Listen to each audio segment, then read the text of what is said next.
Question number 2, if A B parallel to C D. अगर बेटा मेरे पास ए बी लाइन किसके पैरेलल है, सी डी के। ए बी अगर सी डी के पैरेलल है और ई एफ परपेंडिकुलर टू क्या है, ई एफ लाइन जो है सी डी के परपेंडिकुलर है। इट मीन्स बेटा ये वाला एंगल कितने डिग्री का हो गया, 90 डिग्री का। फिर हमसे बोला जा रहा है अगर एंगल जी ई डी ये कितना है 126, तो फाइंड करो कि एंगल ए जी ई कितना होगा, ए जी ई ये वाला एंगल कितना होगा।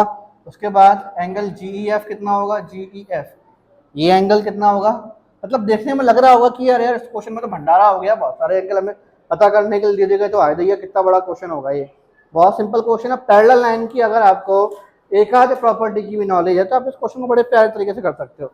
बस अल्टरनेट इंटीरियर एंगल के बारे में पता होना चाहिए। अल्टरनेट इंटीरियर एंगल पता है क्या होता है, एक बार बता दूं क्या होता है। मान लो बेटा मेरे पास दो लाइन है और दोनों पैरेलल लाइन है। पैरेलल लाइन समझ में आता है, पैरेलल क्या होता है। पैरेलल लाइन ऐसी लाइन जो कभी भी आगे चलकर इंटरसेक्ट नहीं होती। इनके बीच में से कोई एक ट्रांसवर्सल लाइन गई तो फिर ये जो z बन रहा है ना, आप बोलोगे सर ये n बन रहा है, n भी बोल सकते हो। ऐसे बच्चों को मैं z के नाम से बताता हूँ, z बन रहा है जो ये वाला एंगल इस एंगल के इक्वल होगा। और अगर ये पैरेलल लाइन अगर ऐसी होंगी तो फिर ये वाला एंगल इसके इक्वल होगा कि नहीं होगा, ये वाला एंगल इसके इक्वल भी होगा। ये भी तो उल्टा z बन रहा है। अरे सर हम नहीं मान रहे सर, उल्टा z बन रहा है। बेटा मैथ एक ऐसा सब्जेक्ट है जो इंग्लिश की बिल्कुल तरीके से अच्छे से करता है। z उल्टा सीधा आगे पीछे कैसा भी हो जाता है इसमें, समझ में आ गया। कोई बात नहीं, चलो किसी को बुरा लग रहा होगा सर मुझे बुरा लग गया सर, मेरा सब्जेक्ट इंग्लिश फेवरेट है और सर आपने उसकी बेइज्जती कर दी। तो बेटा मैथ्स मेरा फेवरेट है और मैथ सब्जेक्ट जो होता है वो इंग्लिश की तो भाई लंका लगाता है, ठीक है। और ये तुम्हें एक फैक्ट बता रहा हूँ, जिसका इंग्लिश अच्छा होता है उसका मैथ्स 36 का आंकड़ा होता है, उसको मैथ्स बहुत कम समझ में आती है। और जिसको मैथ्स बहुत अच्छे से आती है ना, उनका इंग्लिश के साथ 36 का आंकड़ा होता है। उनको इंग्लिश बहुत गंदे तरीके से समझ में आती है।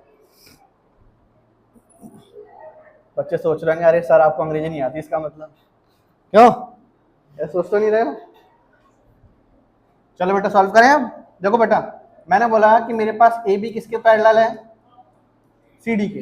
ए बी लाइन सी डी के पैरेलल है, तो फिर ये जो एंगल था ये वाला एंगल ये अल्टरनेट इंटीरियर हो गया है ना। मतलब बेटा ये जो एंगल है एंगल जी ई डी, ये एंगल जी ई डी ये किसके इक्वल होगा, एंगल जी ई डी ये किसके इक्वल होगा, एंगल ए जी ई के होगा कि नहीं होगा।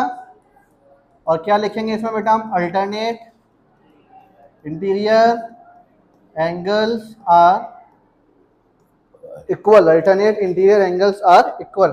फिर एंगल जीईडी की वैल्यू कितनी है, तो फिर एजीई भी कितना हो गया, बोलो अबे जोर से बोलो, 126। एंगल एजीई 126 आ गया। अब आगे और चलते हैं। मैंने बोला नाउ मैंने बोला कि बेटा एंगल जीईडी कितना है, अरे दिया हुआ था 126, दिया है कि नहीं दिया, बिल्कुल दिया हुआ था जीईडी 126। यार एंगल जीईडी जो है ना, जीईडी ये दो एंगलों को मिलकर बना हुआ है। और वो दो एंगल कौन कौन से हैं, एंगल जी ई एफ और एंगल एफ ई डी। बताओ मैंने सही बोला गलत बोला। तो मैं इसकी जगह पर एंगल जीईडी की जगह पर वो दोनों एंगल लिख सकता हूँ कि नहीं लिख सकता, लिख सकते हैं ना बेटा। तो angle G E F plus angle F E D, F E D is equals to में, इसका कोई रीजन नहीं देंगे हम, ध्यान रखना इसका कोई रीजन नहीं देना है। एंगल जी ई एफ कुछ है हमारे पास, जी ई एफ कुछ नहीं है। आप बताओ बेटा एफ ई डी कितना है, 90, शाबाश। तो हमारे पास angle G E F plus F E D कितना है 90 और ये 126। 90 यहाँ से यहाँ चले जाएगा तो हमारे पास फिर क्या हो जाएगा, माइनस, है ना।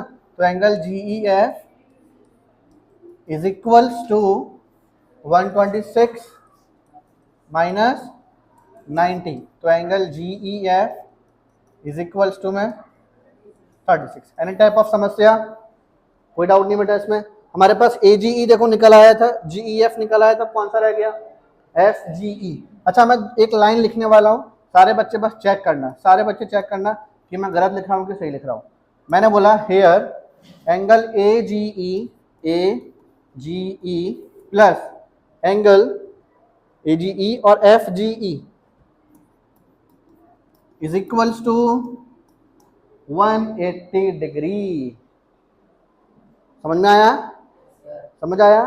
देखो कुछ बच्चों को समझ में नहीं आया, मैं बताता हूँ समझ में क्यों नहीं आया। उनको एक बार थोड़ा सा रिकॉल कराना पड़ेगा लीनियर पेयर प्रॉपर्टी। मैंने बताया था कि बेटा लीनियर पेयर प्रॉपर्टी को हम लोग ऐसे याद कर सकते हैं, लाइन पर पेयर प्रॉपर्टी। ऐसे याद कर लो, लाइन पर पेयर प्रॉपर्टी। तो किसी भी लाइन पर बेटा, किसी भी लाइन पर ऊपर दो एंगल बनते हैं, उनका सम कितना होता है?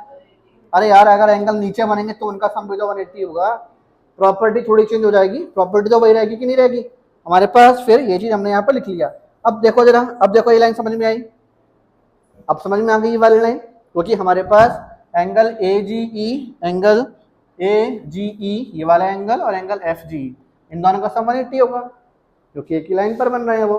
तो अब यहाँ पर यार ए जी ई तो मैंने पहले ही निकाल दिया था, 126 plus angle F G E is equals to 180।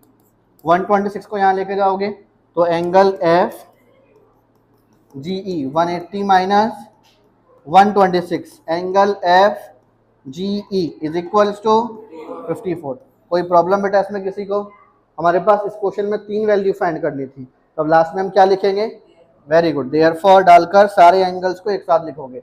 पहले angle A G E is equals to 126, फिर angle G E F is equals to 36, फिर angle F G E is equals to 54। और ये हमारा आंसर हो गया। एनी टाइप ऑफ समस्या समझ में आ गया? किसी के पेट में गुड़ु गुड़ु तो नहीं हो रही, ओ सर जी क्या करा रहे हो सर, इतने बड़े बड़े क्वेश्चन?